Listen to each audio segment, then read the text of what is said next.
Ever wished you could bottle that energy you get when you're working with super talented people? You know, that feeling of constant inspiration and collaboration? Yeah, Well, at TATANKA, that vibe is just their everyday life. very much, yeah.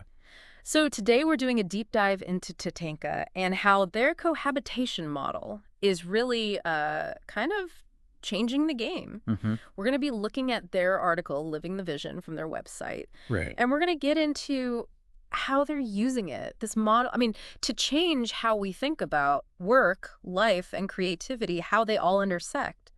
And, we'll be getting into some pretty impactful stuff, like how it affects things like project development, Right. giving a platform to voices that don't always get heard, Yeah. even environmental and economic sustainability.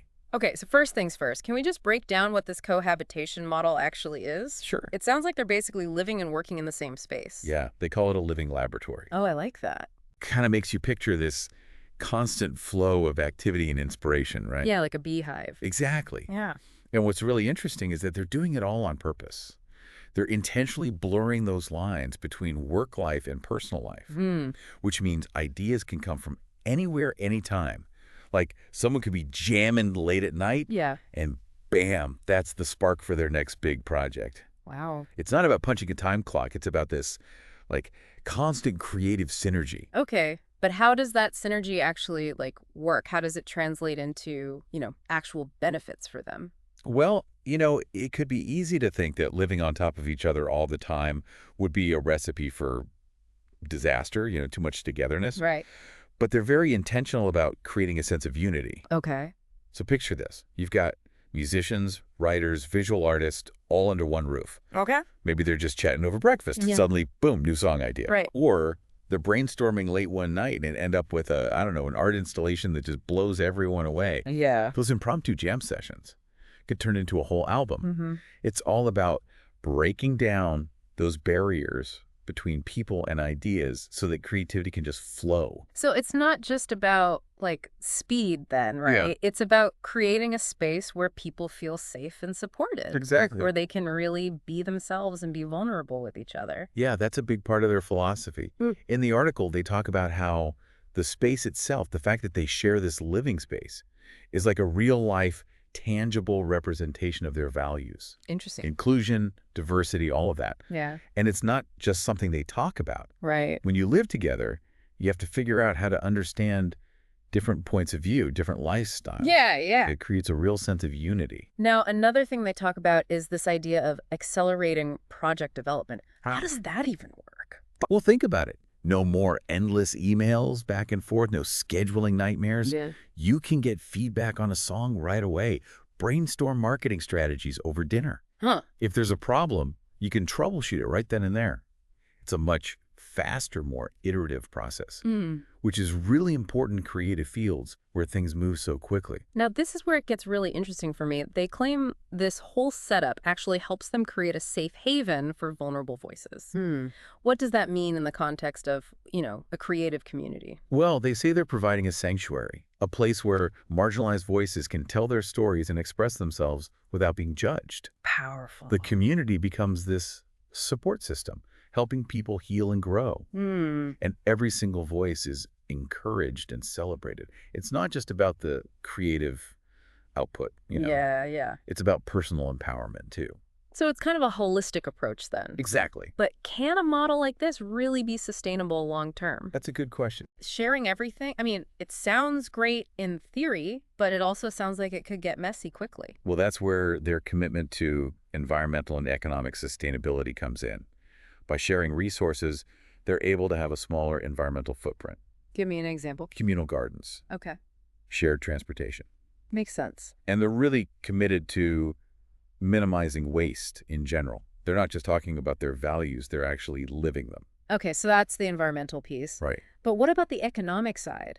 Because this all sounds like it could get very expensive very quickly. True. But because they share costs and resources, they're actually able to put more money back into their mission and the community. That makes sense. It's about making their values a tangible part of their daily lives. This all sounds fantastic, but do we have a concrete example of how this plays out for a person who lives there? Absolutely. The article talks about 𝗑𝗕ᗕ𝗓𝗓. Okay. She's an Oglala Lakota musician, and part of their orchestra Americana. Her story really brings the benefits of this model to life. Okay, I'm intrigued. Let's talk about Kinta. What was it about TATANKA that really resonated with her?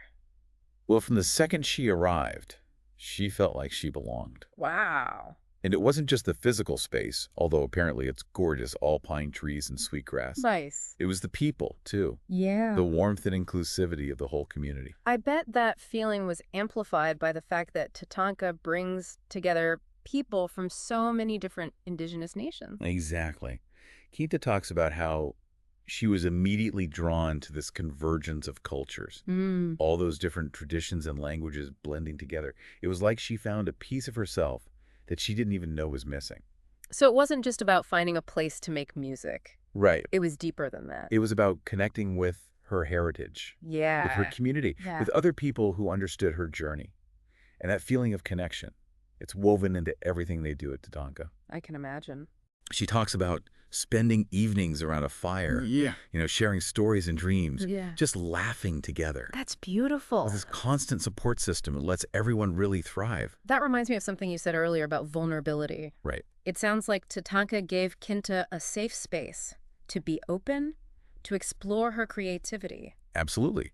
She could share her voice without fear. And that safety and support allowed her to be really vulnerable in her music, to connect with her heritage. Yeah. And to create something truly authentic. So it sounds like TATANKA really gave her that fertile ground to grow, Totally. both personally and creatively. Mm-hmm. But I want to shift gears a little bit and talk about cultural exchange. Sure. Because I think that's something that can be really easily tokenized or superficial. Yeah. So how did they approach that at TATANKA? What struck me is how, baked-in cultural exchange is to their everyday life. It's not just scheduled events. It's part of the cohabitation model itself. Every meal they share, every conversation, every project, it's all an opportunity for, people from different backgrounds to really understand each other. So it's not about showcasing differences. It's about actually weaving those differences into the fabric of what they're doing, into their creative process. Right. What does that look like in practice, though? Well, you could think of it as this constant flow of new ideas and perspectives. Yeah. They're all exposed to different traditions, languages, ways of looking at the world. Right. And that creates this really rich environment for creativity. Makes sense. It makes their work more authentic, too, because it comes from a deeper understanding of different cultures. No, they don't just see this approach as an internal thing, right? Not at all. The article suggests they're looking at it as a model for global collaboration, too. Exactly. They think it shows that we can actually bridge those cultural divides, Yeah. And they're getting real results from it. That's powerful. It's like they're taking this ancient idea of community and applying it to the modern world, showing that we can actually learn from each other and create something better. Exactly. Which brings us back to this idea of shared leadership that we were talking about earlier. Uh-huh. How does that actually play out at TATANKA? Well, they don't have that traditional, top-down leadership structure. Okay. It's not like these are the leaders and everyone else follows. Yeah. Leadership is spread out across the whole community. Huh. Every single person has the chance to step up and take in responsibility, use their skills and talents to help guide things. So it's about empowering everyone to take ownership. Right. But does that model create any challenges when they're working with external partners? Actually, it's the opposite. Right. Because they bring that same ethos of shared leadership and collaborative decision-making to all their partnerships. Okay. It becomes way more than just a business transaction. Right. It's about building a relationship based on shared values. And real collaboration. Exactly. And it seems like that approach really resonates with potential partners. Yeah. They talk in the article about attracting interest from record labels and media platforms, even investors. They're proving that you don't have to sacrifice your values to be successful. Yeah, they're walking the walk. Absolutely. Yeah. And that authenticity is a big draw for partners who care about the same things. They can see that TATANKA is truly committed to their mission. Yeah. It's not just about making a profit. It's a whole different model. Right. One that gets results, but also stays true to those core values. Mm-hmm. But it's not just about outside recognition, is it? No, definitely not. The article talks about the impact of this model on the well-being of everyone who's part of the community. Right. When your personal life and your work life are so intertwined, it actually reduces stress. Real. It's less distracting. Plus, you've got that constant support, that sense of belonging. Yeah. All that contributes to a more positive emotional environment. I mean, if you feel supported and connected, you're obviously going to be happier, healthier, and more productive. Absolutely. It sounds like they've found a way to create that harmony between, like, work life and the rest of life. They have, and it shows in their work, too.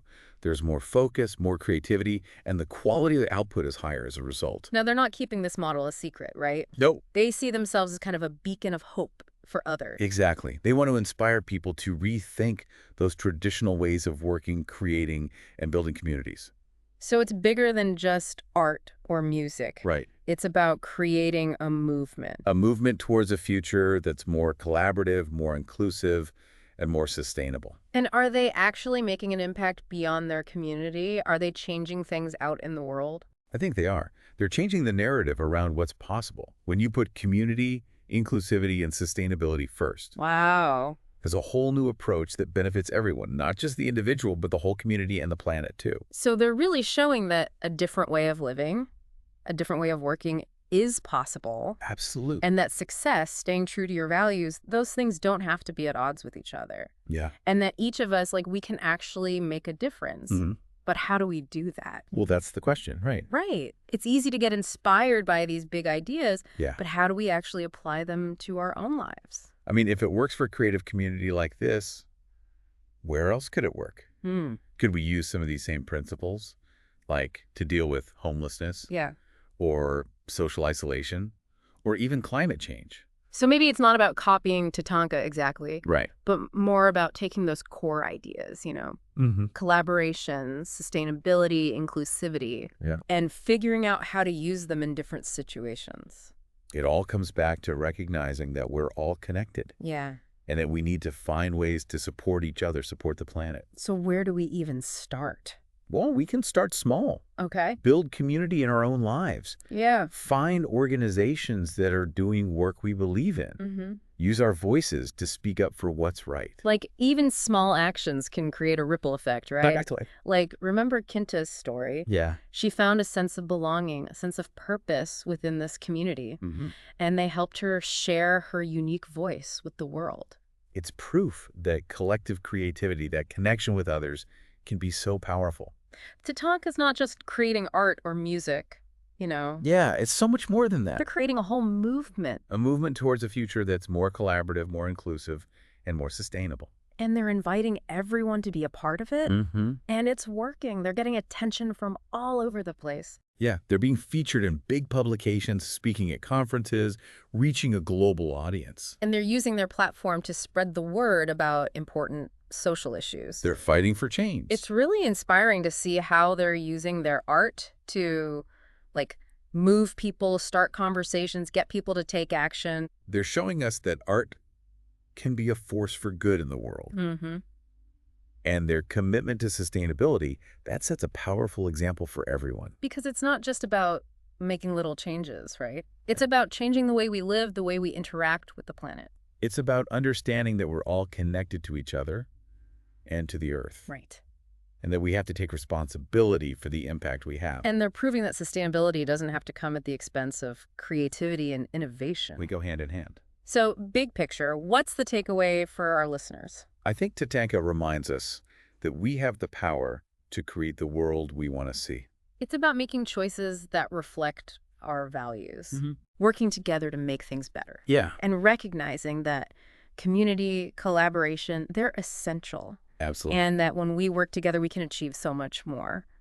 It's about realizing that even small actions can have a big impact. Like a ripple effect. Exactly.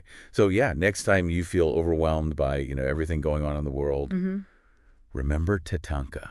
Remember that there are people out there trying to make things better. Building communities based on love and support. Yeah. Working towards a more just and sustainable future for everyone. And you can be a part of that. You can be a part of that change. Yeah. We all can.